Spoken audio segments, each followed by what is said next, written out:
সার্জিসের বিরুদ্ধে আদালতে মানহানির মামলার আবেদন।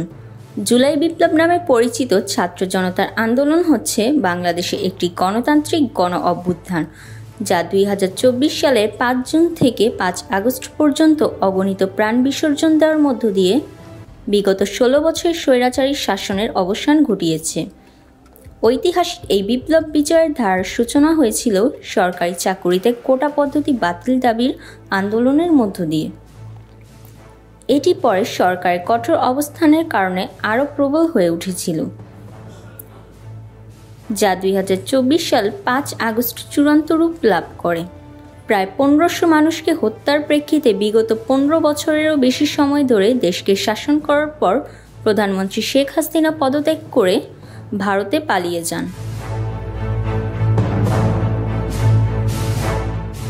আর এই জুলাই আন্দোলনের মধ্যে সার্জিস আলমের ভূমিকা ছিল চোখে পড়ার মতো।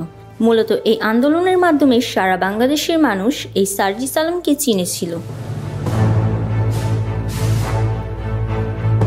সার্জিস আলম জাতীয় নাগরিক পার্টির এনসিপির উত্তরাঞ্চলের মুখ্য সংগঠক। বাংলাদেশের তরুণ রাজনীতিতে উদীয়মান নেতা হিসেবে পরিচিত তিনি বৈষম্য বিরোধী ছাত্র আন্দোলনের অন্যতম সমন্বয়ক ও জুলাই স্মৃতি ফাউন্ডেশনের সাধারণ সম্পাদক হিসেবেও পরিচিত।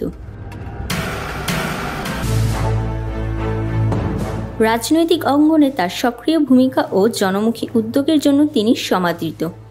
উত্তরাঞ্চলের বিভিন্ন এলাকায় সরকারি কর্মকর্তাদের সঙ্গে বৈঠক করে স্থানীয় সমস্যা সম্পর্কে ধারণা নেওয়ার মাধ্যমে তিনি জনগণের পাশে দাঁড়ানোর চেষ্টা করেছেন। এনসিপি জাতীয় নাগরিক পার্টি বৈষম্য বিরোধী ছাত্র আন্দোলন ও জাতীয় নাগরিক কমিটি কর্তৃক প্রতিষ্ঠিত উদীয়মান একটি রাজনৈতিক দল, যা 2025 সালের 28 ফেব্রুয়ারি আনুষ্ঠানিকভাবে আত্মপ্রকাশ করে।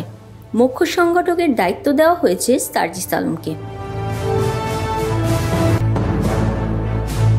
এদিকে গাজীপুরের সাংবাদিক তুহিন হত্যায় বিএনপিকে জড়িয়ে অপপ্রচারণা করার অভিযোগে জাতীয় নাগরিক পার্টির এনসিপি উত্তরাঞ্চলের মুখ্য সংগঠক সার্জিস আলমের বিরুদ্ধে গাজীপুর কোর্টে মামলার আবেদন করা হয়েছে। মঙ্গলবার 12 আগস্ট দুপুরে গাজীপুর মেট্রোপলিটন অতিরিক্ত চিফ ম্যাজিস্ট্রেট আদালত 2-এর বিচারক আলমগীর আল মামুনের বেঞ্চে মামলাটির আবেদন করা হয়। মামলার বাদী গাজীপুর মহানগর ভাষণ থানা বিএনপির সভাপতি তানবীর সিরাজ বলেন, অপরাধী চক্রের ভিডিও ধারণ করায় সাংবাদিক তুহিনকে নির্মমভাবে কুপিয়ে হত্যা করা হয়েছে। কিন্তু এনসিপির মুখ্য সংগঠক সার্জিস আলম না জেনেই ফেসবুকে এই ঘটনায় বিএনপিকে জড়িয়ে নানা অপপ্রচারণা চালিয়েছে, যা দলের ভাবমূর্তি নষ্ট করেছে। এরই মধ্যে জিএমপি কমিশনার এই হত্যাকাণ্ডের মূল রহস্য উদ্ঘাটন করেছেন, যেখানে রাজনৈতিক কোনো সংশ্লিষ্টতা পাওয়া যায়নি বলে জানিয়েছেন তিনি। তাই দলের নির্দেশনা অনুযায়ী আমি বাদী হয়ে মামলা করতে আসলাম। মামলার আইনজীবী অ্যাডভোকেট সিদ্দিকুর রহমান জানান, বিজ্ঞ ম্যাজিস্ট্রেট মামলাটি আমলে নিয়েছেন এবং সিআইডিকে তদন্তের জন্য নির্দেশ দিয়েছেন।